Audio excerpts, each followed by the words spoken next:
This is 15. I'm Luke, and as always, I'm joined by Dan. Hello, Dan. Hello, how are you? Yeah, not bad, thank you. How are you feeling tonight? How's everything going? Really well, really well. So you've got Mister with you? Mr. Enforce, the team. At work we've What got are you this doing? Are you not going to be?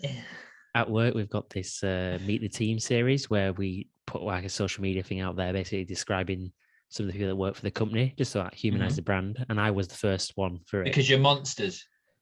And my I had to give a fun fact about yourself. My fun fact is that I've got a pet fox.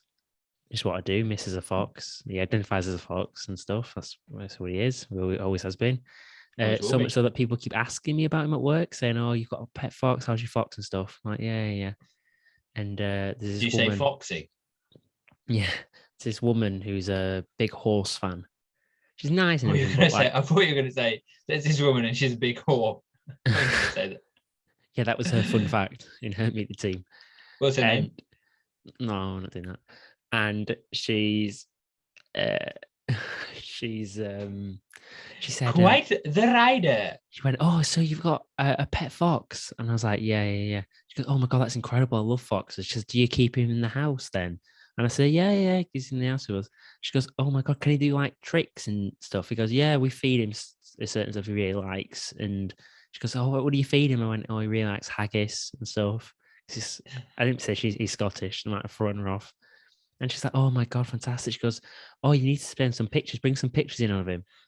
And I'm like, do I just either Google image and just type fox and send her that? Or do I send a picture of Mister around the garden, like it will be in a tree? He's fully expecting a fox to be in these pictures now. That and then lean into it and be deadly serious, and people will think you're mental. Oh no, I've told everyone I have a fox. Yeah, I So know. they And now, they'll but think it's weird when you bring the teddy bear. That's what I'm saying. Mister, is it weird? Not fuck, What? No. not fucking weird. Okay. Right, don't bore us. Get to the chorus. What's going with this? Oh, actually, first of all, thank you all for the reviews. Really Yes. appreciate that. It just helps us support the podcast. If you're watching it on YouTube, like and subscribe. If you're on Apple, whatever, please give us a rating. 5 stars, very helpful. Notice we moved up a little bit in the charts and stuff, so just gets more eyeballs and ears on us. So much appreciated. Um, okay, Dan, as promised, we said we're going to do an animation special. Dan's a huge animation fan. He's a big I'm a slim hentai, build. massive hentai fan. So Dan, whoa, I thought you were just mental then. Were you? No. Oh right, okay. You go for my phone. Yeah. Oh. Why is your phone behind you? You know. Right, so It's just one of those things, isn't it? How do you react to that? Like, if I deny it, people will assume that it's true, and if I say yes, means they'll think absolutely it. obtrusive means nothing to the listeners. Absolutely What? means what we were just talking about there. And Oh, right. so if you Well, want to know what it looked like or what Dan was about to do, what why are racial you saying gesture that? Dan Who was going to cares? do, go to YouTube and watch it. Links in the bio. Okay, Dan, the 3 films this week. You've picked all 3 of them. Why don't you You're let us forgetting it know? again. Oh yeah, we watched a film last week. Yes, we did. Go on, Dan. I'm Just a racing week away. ago, wasn't it? Just a week ago. Yeah, just a week ago, in Halloween. Jack Frost It's is quite now literally at the door now. yeah, Um, 14th of December. so we watched The Wolf October the House. 31st. We picked it because we tried to make us seem like a respectable film review podcast. Fuck's sake, stop with the fucking physical comedy, please. God. So last week we watched the first 15 minutes of Wolf House and decided to choose that one to watch. Sorry, what did we watch? La Casa Lobo to watch La in Casa full. Lobo. Dan, why don't you take us through your review? And I will pepper in some comments. Weird. It is weird, man. Yeah. So, I mean, did you get the kind of fable-esque nature of it? Well, it kind of played around with lots of different sort of fairy tales and stuff. I got Brothers Grimm vibes. Yeah, definitely. So there's a kind of bit where it's kind of Pinocchio-esque about telling the truth, and Hansel and Gretel-esque about kind of she tells this story where the things fell like breadcrumbs, and then from the breadcrumbs flowers grew. So it was definitely kind of centered around that world, but it was weird. It was like Guerrero del Toro mixed with Wallace and Gromit in parts, like just some weird, bizarre, like it was incredibly haunting. But it wasn't, was it? I think think it was haunting? No, I think it was trying to be that, and it didn't achieve it. Oh, really? It had that impact on me. Why do you think that was missing for yourself? I think it was almost, I don't know if this is truly film-esque, and whether or not it felt like more like an artwork piece or an art installation.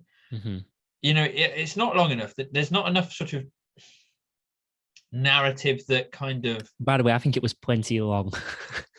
I know it was only an hour and 15, but it feels long because you're concentrating so much. Do you know what I mean? Yeah. Scenes just don't wash over you. But I also think it kind of was a bit monotone in a way. Like I put that there was annoying sound, because the sound, like after an hour of like rustling leaves and sort of scraping paper, paint, and we heard that in the first kind of 10 minutes, like. And it's the same with the whole kind of whispered huskiness and the wolf and stuff. I get it's meant to be atmospheric, but it just felt like it was doing it for doing its sake at that point.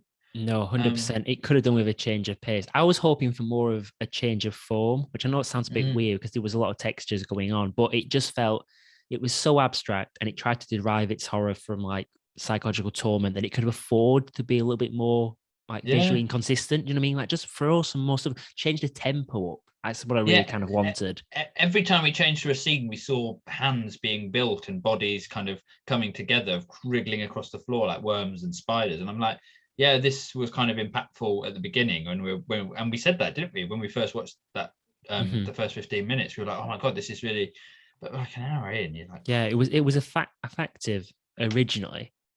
Like it really did actually play my emotions. That's what I mean. It should have stayed in those certain forms for longer, done less form changes, but stayed in them for longer and told more of a set of a story.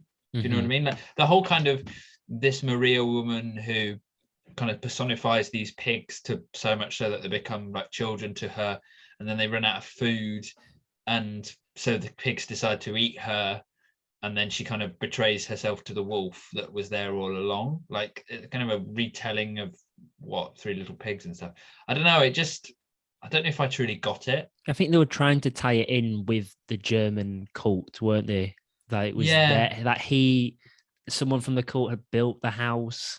I did a little research on it. I think it was meant to be like a nightmarish house, basically. Yeah. And I think the point of it, but it was definitely meant to be seen, I think, wasn't it, at the end of. Sorry to interrupt, because I'll be interested to hear what the research actually said. At the end, when he kind of says, you know, this is kind of a warning, and Maria went back to the colony and taught the children about not leaving the colony and being safe, and lots of children from Chile came all around to learn from her. It was almost like in a kind of Nazi-esque way, like, you know, very cultish. A very bad thing happened if you leave the cult, so don't leave the cult, you know, stay in the colony, you know, all that. No, so apparently it's quite it parallels with like real cases of Nazi Germans in Chile. Right. And I can't fully remember what this is. But if you pick up on a couple more points, I'll try and find it. But basically what it comes back to, the end of the film linked into that sort of symbiotic relationship between her mood and the house. Do you know what I mean? It sort of transformed with Maria's emotions. And as it got darker and delved in, it got more and more chaotic. Yeah, towards the end, and even I guess I was going to say get more and more abstract, but it kind of just stayed on the same level of just quite quite intangible. Do you know what I mean? You couldn't really hook any points onto it. Like when you're watching a film, what's quite fun is try and guess where it's going. Like one of the films we'll review later, Spirited Away, I was constantly trying to guess what's going to happen in the next 15 minutes. In this, I just gave up. Yeah, like I just gave up. But I think that's a lack of vision I've written, but I don't mean it in that. I don't mean it in what, you know, they kind of failed to achieve what they were doing, or they kind of fell short of what they were doing by their own negligence. I just think Or maybe it's just I didn't get it, or maybe I'm judging this by the wrong standards. Like that's what I mean by maybe it's an art installation more. Like if you were given a leaflet and you was told this is a pit, because Maria, it kind of felt, I know we saw Maria, but we never truly got Maria, and I don't know, there was a more human element to it that would have then made the abstract seem more kind of intense and would have been more disturbing to it. I imagine if you walked like a corridor and this was playing and you were spent an hour in this corridor with this play, it would be a lot different to kind of watching it as we watched it. So what I was trying to get at, well, here it is. Apparently, it's a famous case in 1970s Chile, which is a dignity colony, which is Colonia Dignidad, which is an isolated colony of Germans and Chileans established in post-World War II Chile by immigrant Nazis. And it became notorious for torture and murder of dissidents during military dictatorship. So, I mean, that side of it is really fascinating. So why not focus on that element and tell us that sort of story? Because that's a horror anyway. But that's maybe a lack of vision then. And we'd spoken about this in the 15 minutes of Anomalisa, which was it was consistent with its art form that it chose and told a very kind of narrative in a way that was perhaps jarring and juxtaposing with traditional, what we would use kind of stop motion animation for. So this, totally would have got the whole kind of, building and kind of very kind of like, growing and broken and building and mending and all that kind of coming together. Yeah, that would have been a much more interesting story to tell than some sort of story that they tell at this camp about three little pigs. It was interesting and thought-provoking. But I think you hit the nail on the head. It's a film to study rather more than enjoy. I think that definitely falls into the art installation. It's a film to like sit around and ponder and go, yes. But you're probably not gonna. Right, I didn't even watch it once, never mind twice. So I did get vibes of 1984. I think not actually. That's right. I think I got vibes of Orwellianism. Because of the pigs and kind of Animal Farm. I kept kind of being like, is it trying to do this? Is it, because it had that kind of bleak and the pigs. And there's the thing where I told the pigs to grow hands. Are they pigs with feet or hands with piggies or something? I was like, what? But doesn't that say some sort of testament to the film that we didn't just fully give up with it? Like we're always trying to give it credit, saying it must be trying to mean something here. Like if a film's instantly crap, it is, and you think this film just full of shit. You know what I mean? I feel like this film meant a lot to the filmmakers. Like it felt sort of, it had a sense of purity to it. Like, you know what I mean? It wasn't a camera designed by committee. It was like a soul vision, and I appreciated that. I use that phrase so much in my day-to-day life. It would be unbelievable. I work in marketing, so I have to use it all the time. I was signed by committee. Cameras. Yeah. That or checkered history, because the pub had a checkered history. I'm about to say, what are you using checkered history for? Well, probably my last point. I don't know how many more you've got on this. It was only a shorter film. The thing is, it's one of those where the first 15 minutes we covered a lot of what the rest of the film, how it panned out, but like they say, great film, which is a shame. Yeah, no, it is. Yeah, it definitely is. But they say a lot about great filmmakers just basically taking what's in your head and putting it on screen. Like, I really don't want to know what is in this filmmaker's head.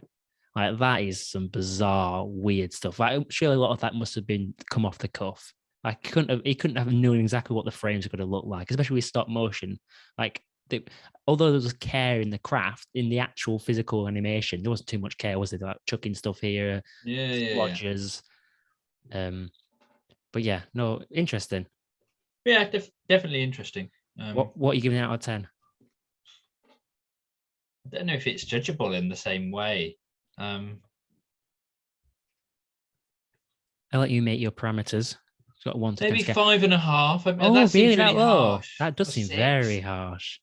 We've given stuff like, we've given some shit films like, what was that? I think we give Point Break like 7.5 or something. Yeah, like this feels. But Patrick Swayze was in Point Break. No, this is like a 6.5, 7, isn't it? Maybe for ingenuity and kind of. Yeah, and it deserves a lot for that. To be fair, it does deserve a lot for its ingenuity. It's definitely, and it doesn't, but I don't think it's style over substance. even though it kind of is, but it's more too much style for the substance that's there.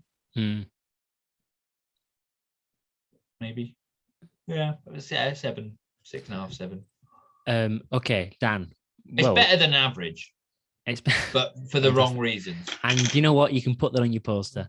Right. So how do you say that in German, Chilean, Spanish? I wonder. Right, where do you want me to go with that? Where do you want me to riff on like some No, sort of Mongolized German Spanish phrase? Like, I don't speak evil language. Well, you might have plucked something.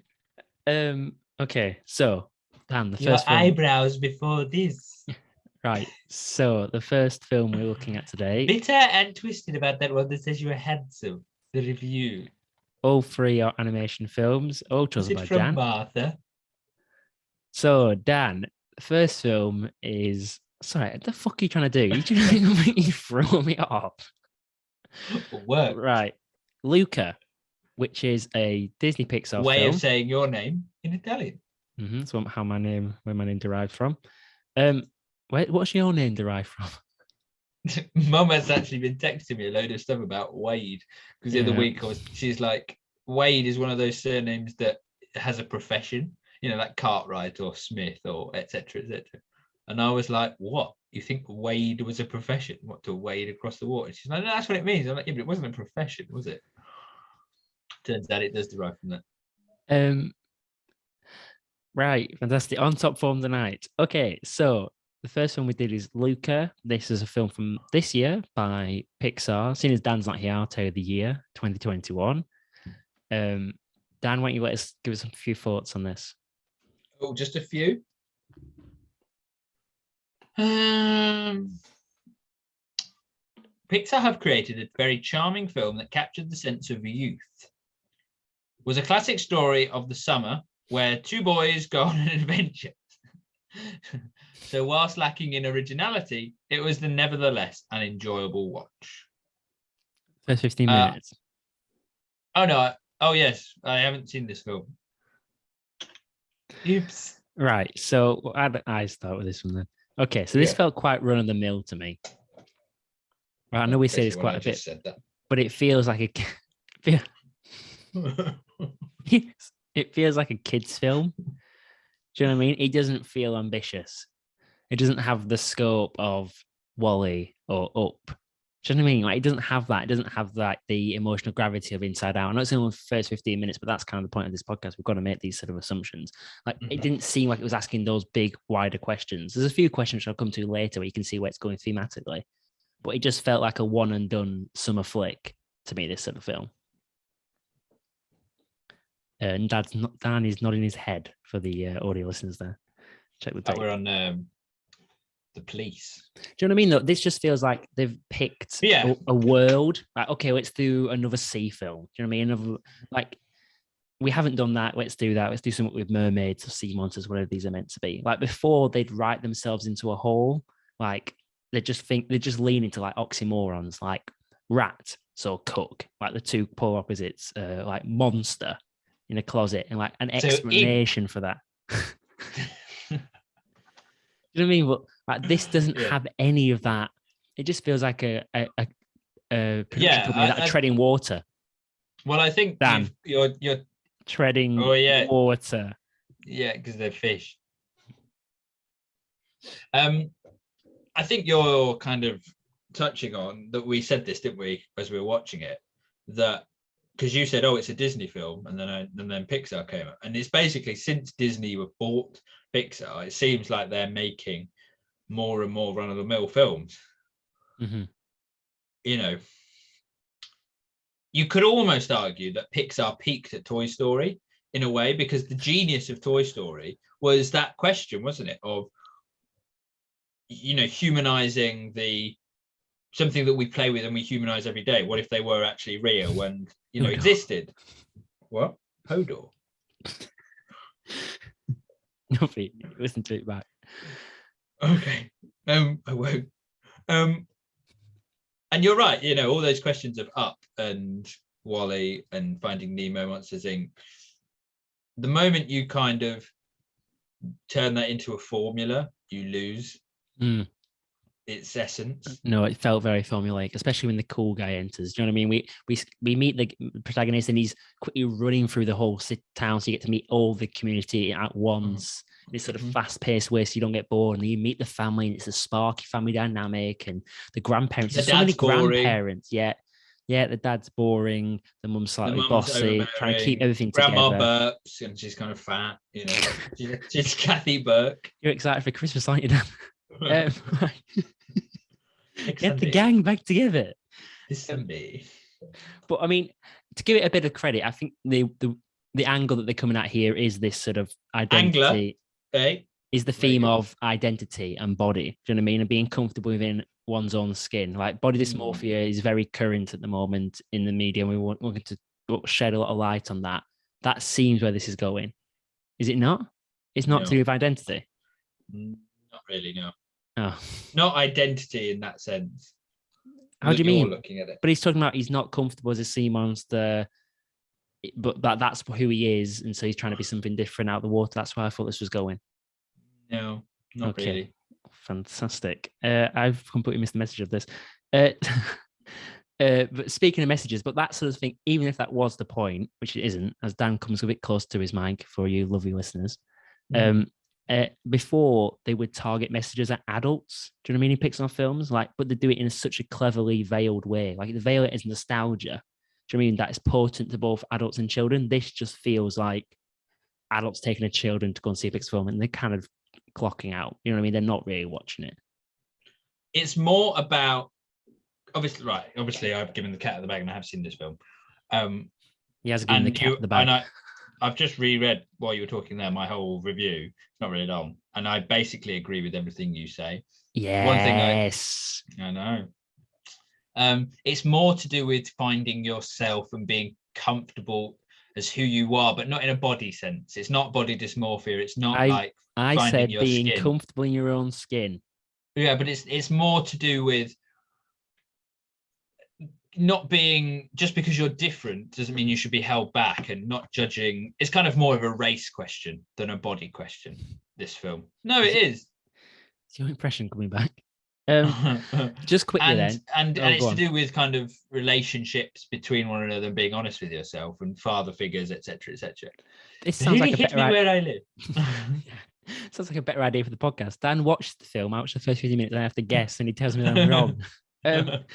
But one thing I will say, I think the animation in this one, I think that's one thing that Pixar still is doing head and shoulders above the rest, is that the animation was excellent. Did you not think? Yeah, but it's a little bit sort of low of diminishing returns. Do you know what I mean?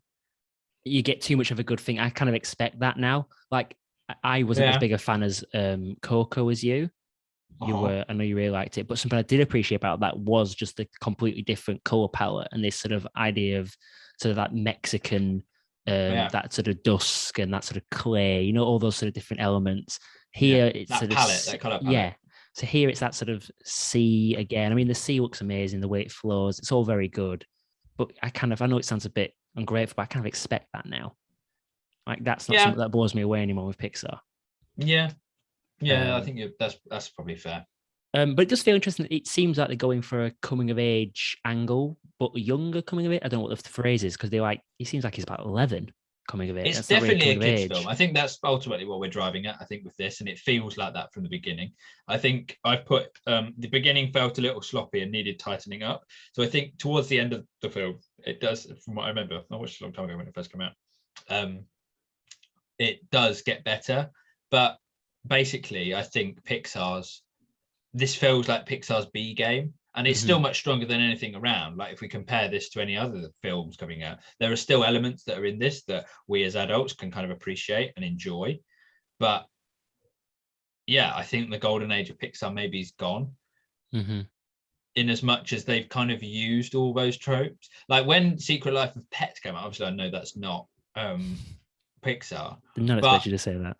No, but I was kind of, I wondered if this was going to be like a Toy Story redone, and it was just shit.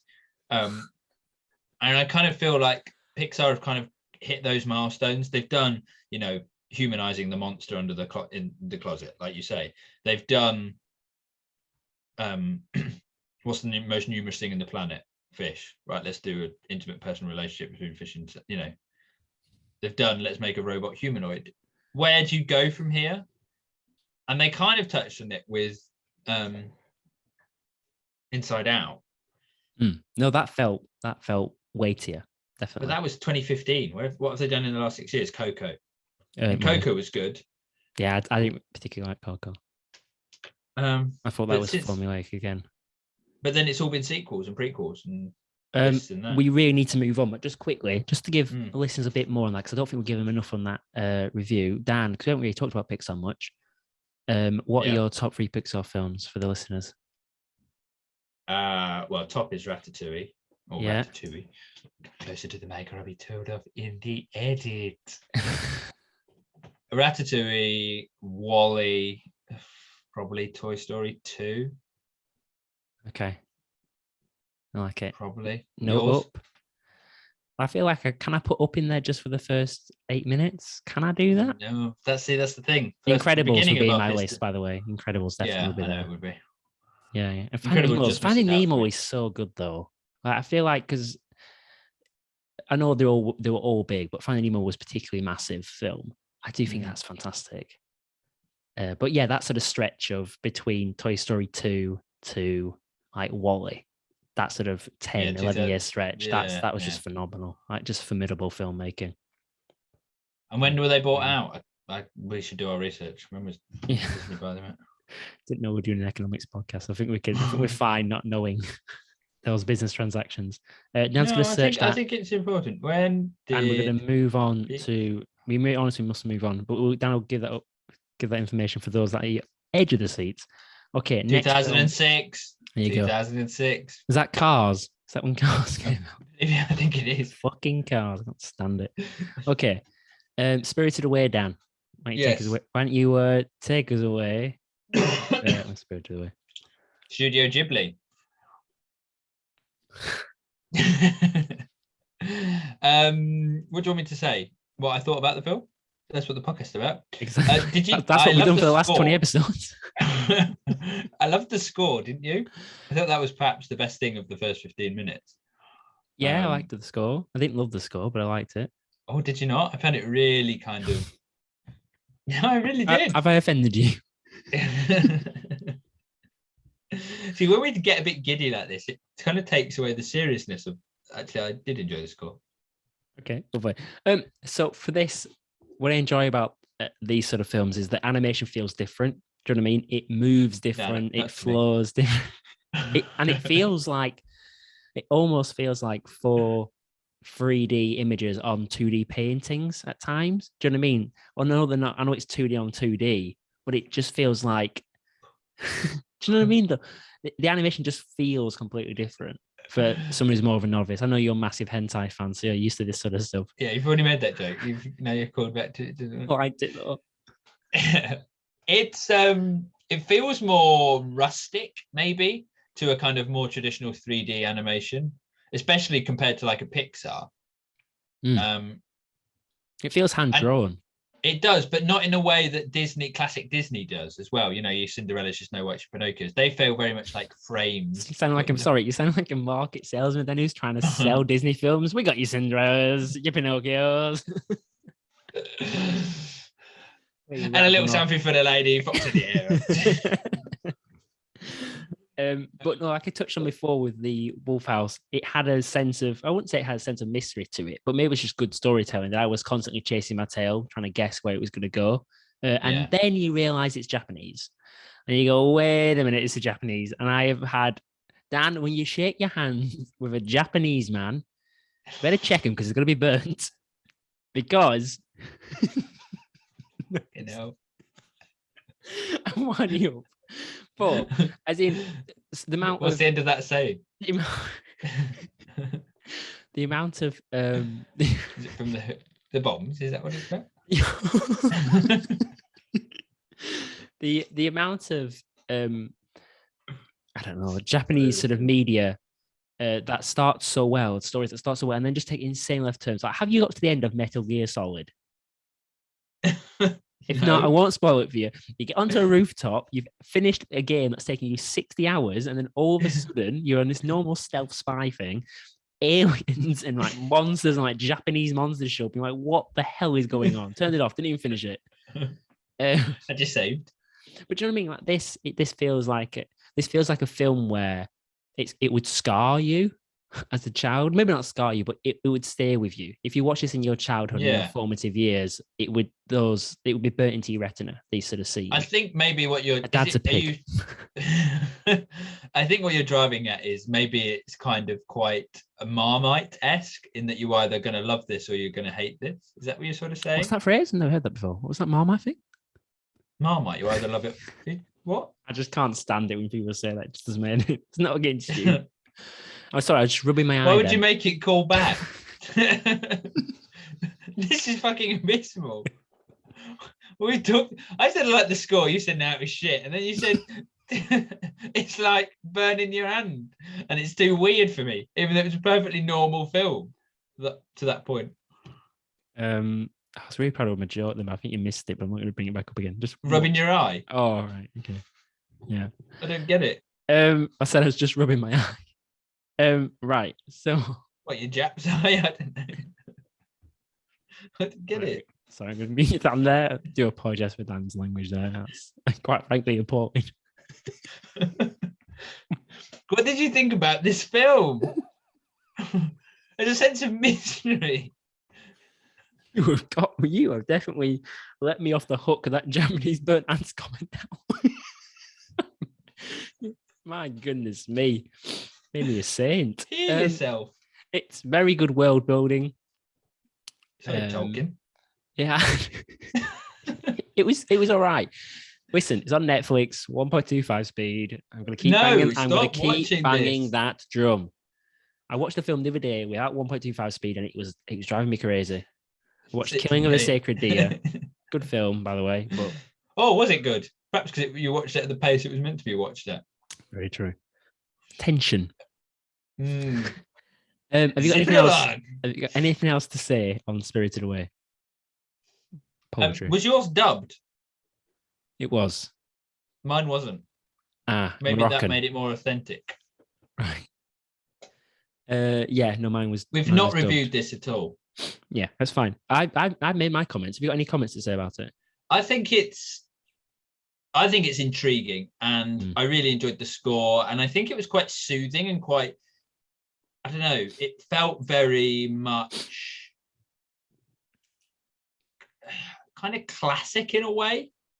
It had a majesty about it, maybe.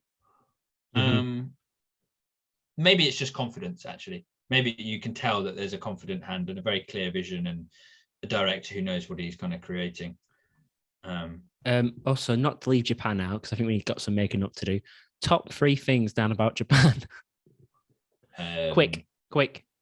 My friend Connor is marrying a Japanese girl, hopefully. Don't know if I should have said that online. Also, I don't know. They watch it. Don't know. Has he proposed yet? No. Right. You know this is going out, right? Well, can we just put like a blooper? Yeah, you can. No. The correct answers was Clayfish, Sushi, and Katesha's Castle. Okay, Dan, moving on then. We've got Sausage Party finally. We thought we'd do an adult one. Dan, tell us about this film. What is it? When did it come out? Seth Rogen's brainchild. Yeah, Seth Rogen and the gang, and his gang of cackling hyenas. They fucking in tow. Fucking James Franco and John. I actually think James Franco and Jonah Hill are two very talented actors. I actually think they're both pretty good. But they're all there. Nick Kroll's there. What's that other guy called that was in Tropic Thunder who plays the guy with the explosives? Kristen Wiig's there. Yeah. Michael Cera's there. Yeah, he plays one of the leads. There. David Krumholtz is there. Paul Rudd is there. David Krumholtz. Salma Hayek is there. Is that David Krumholtz? Is that the guy that was in Santa Claus, the film, when he was the taller elf? He was in Santa Claus 2, correct? Yeah. Oh my goodness, I didn't know he did another film.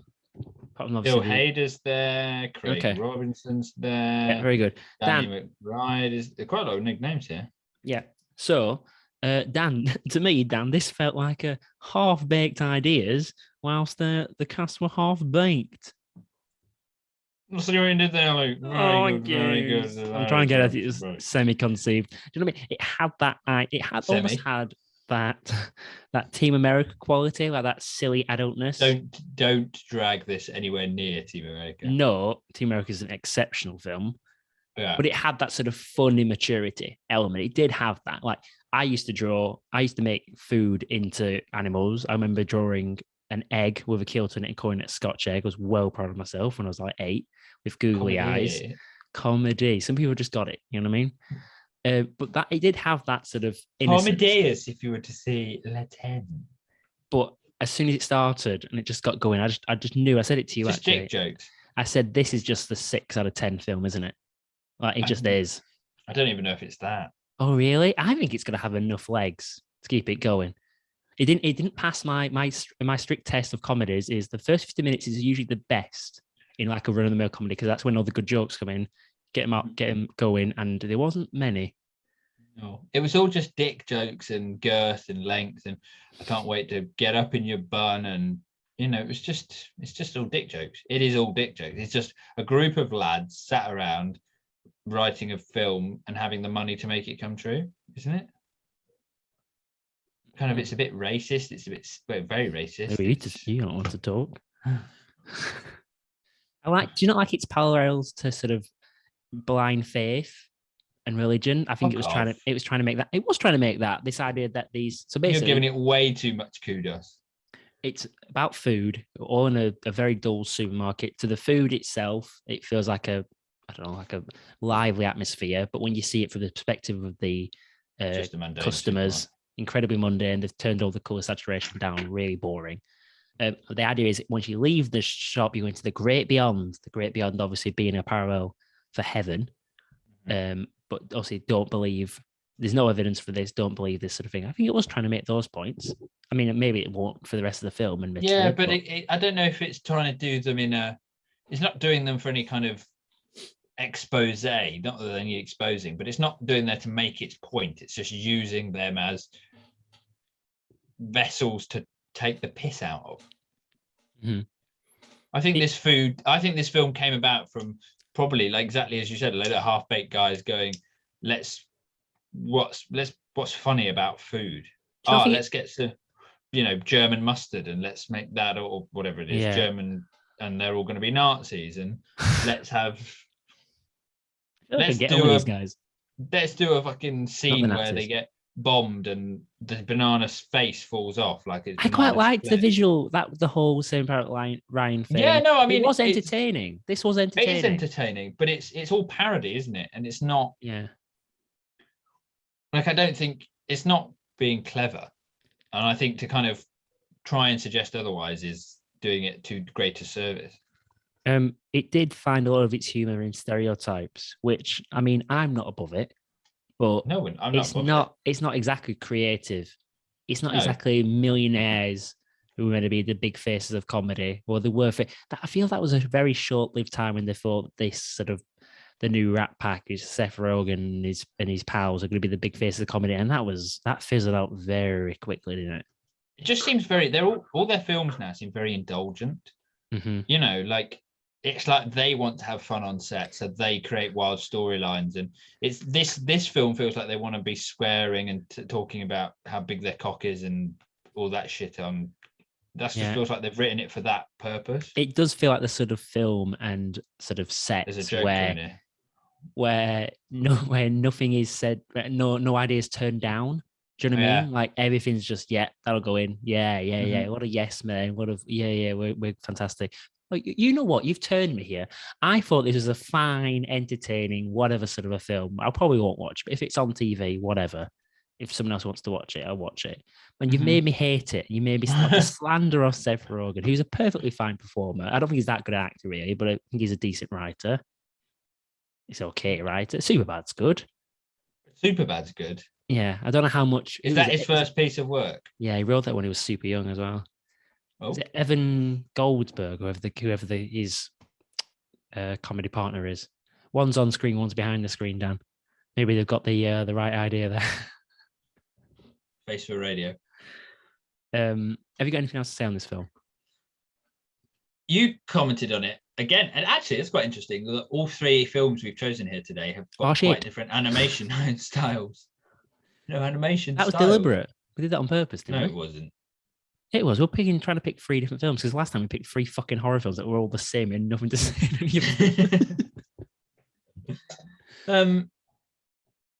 I think this film is one of those ones that delights in the shock. So the comedy is the swear word, not, not that there's no actual real craft to it. It was a bit the whole. Well, but it will be funny. I will laugh at it. Michael Cera's character was meant to be the protagonist, the sort of stumpy hot dog, but then Seth Rogen's character started to take over, and then it's the whole, oh, listen, I know you're not the same as us, but you're just as good sort of crap. Why are you tagging that shit on? Just trying to tether these lame jokes as some sort of free arc narrative spine. Do you know what I mean? That they just get some sort of redemption and then a bit of failure, but then at the end, whoa. Yeah. Not a great one. And it's not on Netflix, so no 1.25 speed. So that was definitely out of the race. So that leaves us with. Sorry. I thought it was going to be. I don't know. I just thought it was going to. Sorry, are you on 0.5 speed today? What the fuck? You're taking so many pregnant pauses. You're so slow. What are you doing? For the visual, for the visual people there.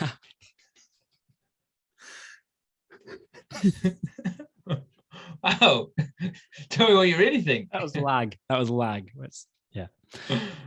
Okay, that leaves us with Spirited Away and Luca.